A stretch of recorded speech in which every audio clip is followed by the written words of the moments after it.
जनाब M.K. Stalin जी, जनाब विजयन जी, जनाब राहुल गांधी जी, जनाब तेजस्वी यादव जी,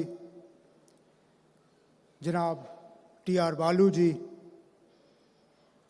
जनाब दुराई मुरुगन जी,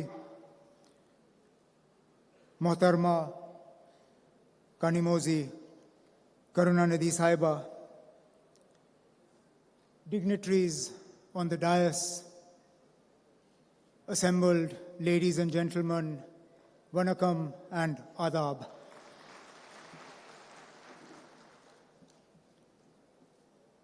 It is indeed an honor and a pleasure for me to have traveled from the cold climes of Kashmir to the extremely warm, both in terms of climate and in terms of the love and hospitality here to Chennai today.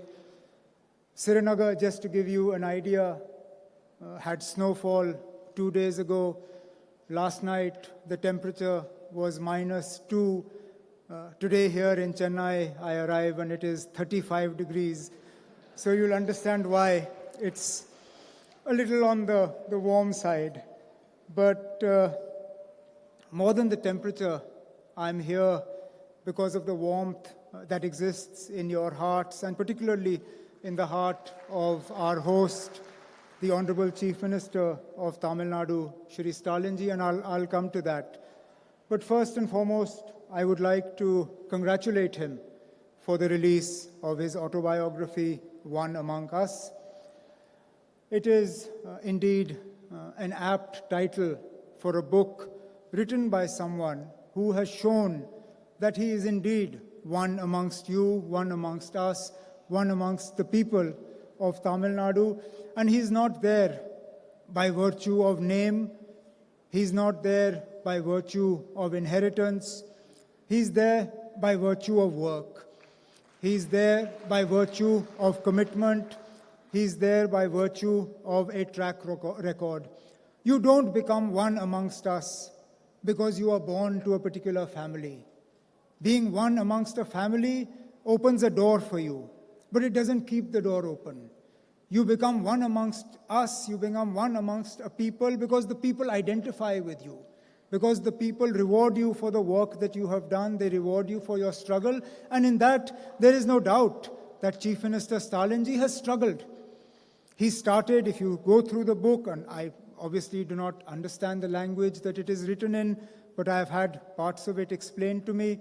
He started not only at an extremely young age. I thought I and Tejasvi perhaps started early. But in the book, I see that the Honorable Chief Minister started at the age of 13, and that too at the very grassroots level in the Assembly constituency, from where he then fought and won his assembly election. Not only that, he struggled through detention. I have been detained more recently than he was, but 1 year of an unjust detention in jail is also something that adds to that struggle. It adds to building that character. And then, of course, his commitment to social justice, his commitment to empowering the people of Tamil Nadu, to ensuring that development reaches to every corner of his state is perhaps best exemplified and best explained in the recent victory of the party he heads, of the DMK, in the urban local body elections in Tamil Nadu, which the party swept and swept in such a resounding manner that even as far as Jammu and Kashmir, we were reading that the DMK made inroads into parts of Tamil Nadu that traditionally had never voted for the DMK, but voted for the first time, this time for the DMK, looking at the commitment of the party to social justice, to empowering people, and that, I believe, is why when he chooses the title of his book, One Amongst Us, it is not an exaggeration. It is something that the people of Tamil Nadu, through the use of their vote, have shown that yes, he is considered one amongst you, one amongst us, one amongst the people of Tamil Nadu, and therefore I would like to congratulate him for this book and hope that he has a long and successful political career, so that politicians like to write in volumes. We don't like to write just one.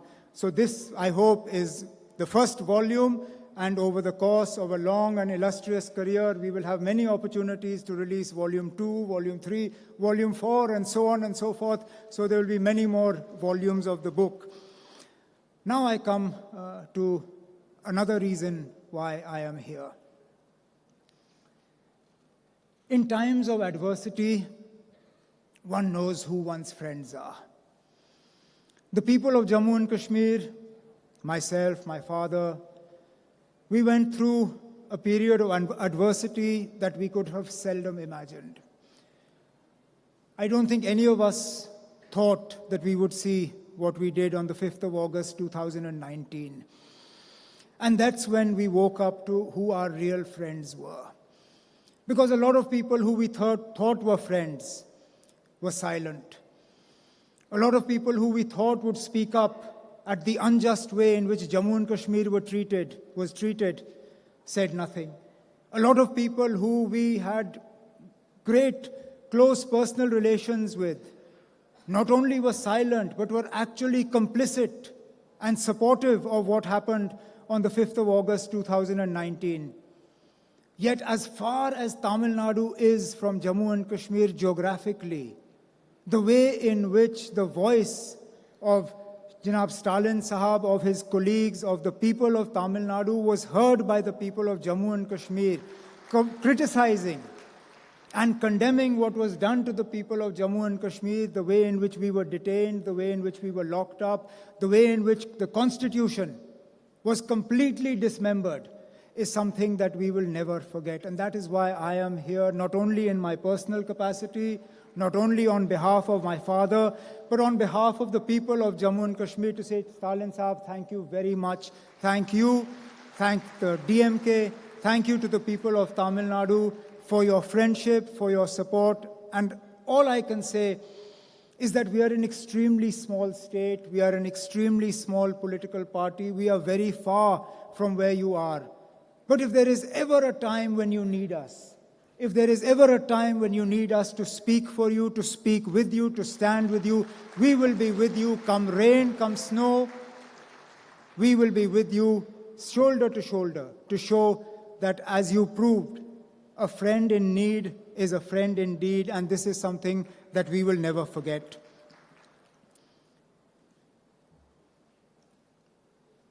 Our nation stands at a crucial juncture today.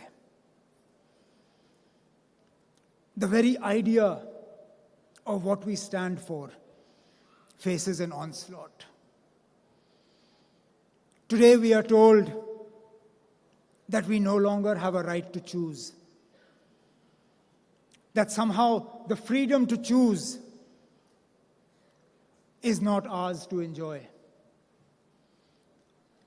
Whether it is the freedom to choose whether to follow a religion or not, and if to follow a religion, then how much of it to follow. Even that today must be dictated to us. As an individual, I believe that it was my right to choose. As a Hindu, I should be able to choose whether I want to wear saffron robes or not, whether I want to sport a tilak or not. As a Sikh, I believe that it is my right to choose whether to tie a turban or not. As a Muslim, I believe it is my right to choose whether to wear a cap or sport a beard, or wear a burqa or a or a scarf or a hijab. Because that, as an individual, is between me and my God. Yet for some reason today in this country that we call India, that choice, that freedom is to be denied to us.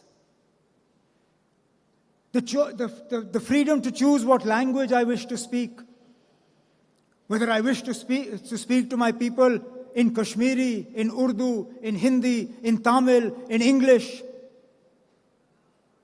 Somehow I am being told that that choice, that freedom, threatens the idea of India. How I choose to dress, whether I wear a veshti, whether I wear a kurta pajama, whether I wear jeans or a t-shirt, that somehow that choice, that freedom, that offends the idea of India. But to my mind, it is that very freedom, that very choice, that is the idea of India. The diversity of India. The diversity of India, north to south, east to west, that allows me to choose where I live, how I live, what I eat, what religion I follow, what I wear. That is the idea of India. And if that choice is taken away, then that idea of India is being taken away from me. And it is that idea of India that we must protect.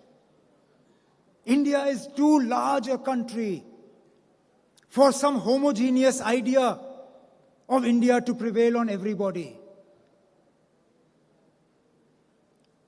It is a similar onslaught in the idea of what allows the government of India, how you govern a country as diverse as India.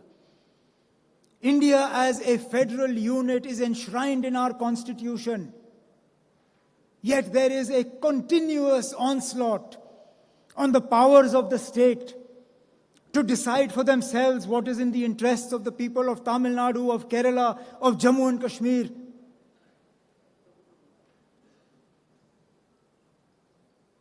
If the ideas of the government of India are to succeed, then tomorrow as Chief Minister of Tamil Nadu, Janab Stalin Saab will not have an ability to choose who his DG or Chief Secretary will be.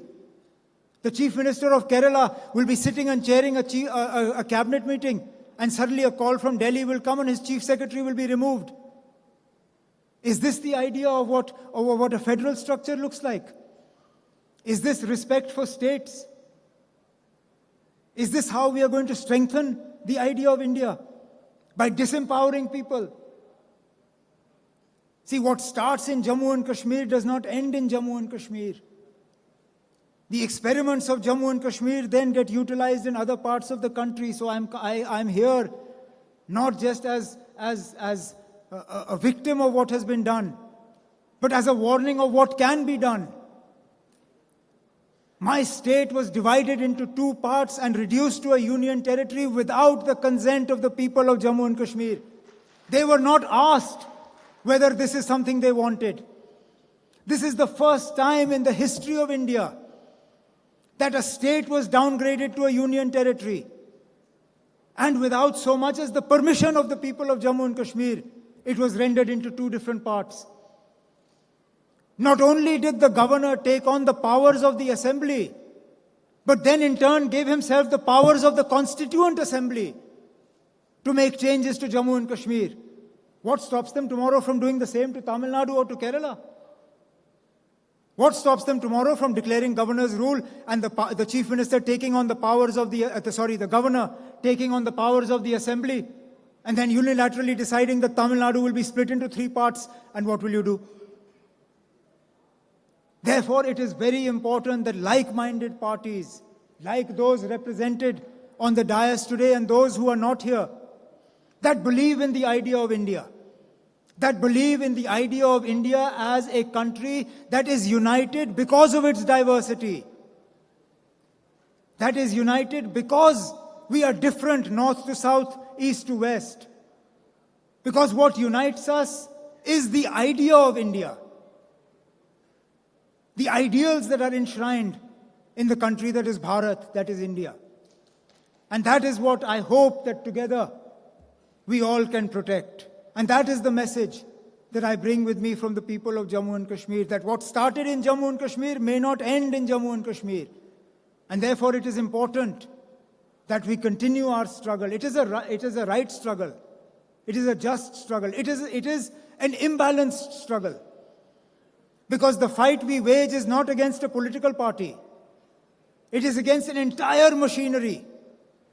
Tejasvi made mention of it in his speech when he talked about how institutions have been completely eroded and institutional autonomy has been done away with. And therefore, the fight that we are waging, the struggle that we are waging is not an easy one. Perhaps it's not even a fair one, but it is definitely a just one. And I believe that is why opportunities like this, that give somebody like me from Jammu and Kashmir a chance to come here and talk to people all the way as far south as Chennai, are important ones, because it allows us to reinforce what we believe and what we must continue to do. And therefore, I would like to conclude by once again committing ourselves to the friendship, to the relationship. It's a generational old relationship.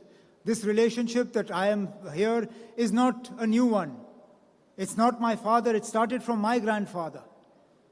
My family has a very close relationship with the state of Tamil Nadu. My grandfather was detained here. And therefore, all I can say is that I hope that the idea of India that we hold dear to our hearts is the India that we will give to our children and grandchildren in the inheritance that we pass on to them. And I'm sure, as long as we have leaders like Shri Stalin and his colleagues here, Tamil Nadu will be a bastion of strong support and strong message of the idea of India in its diversity and in everything that makes it special. Once again, my heartfelt congratulations to Janab Stalin Saab for his book. Oh, before I finish, I understand that tomorrow is the Honorable Chief Minister's birthday. Ordinarily, traveling from Kashmir is famous for shawls, but shawls can only be used in very cold climate. You don't have cold climate here. So when I was thinking, what can I bring for the Honorable Chief Minister as a token from the people of Jammu and Kashmir for him, for his birthday, I thought there's no point giving him a shawl, because if I give him a shawl, it will go in the cupboard and not come out. And therefore, I have brought a very small carpet from Kashmir as a symbol of our love and our affection for the Honorable Chief Minister, which I hope he will accept. And I look forward to one day welcoming Shri Stalin also to Kashmir so that we can have a similar function there. Thank you all very much. Thank you.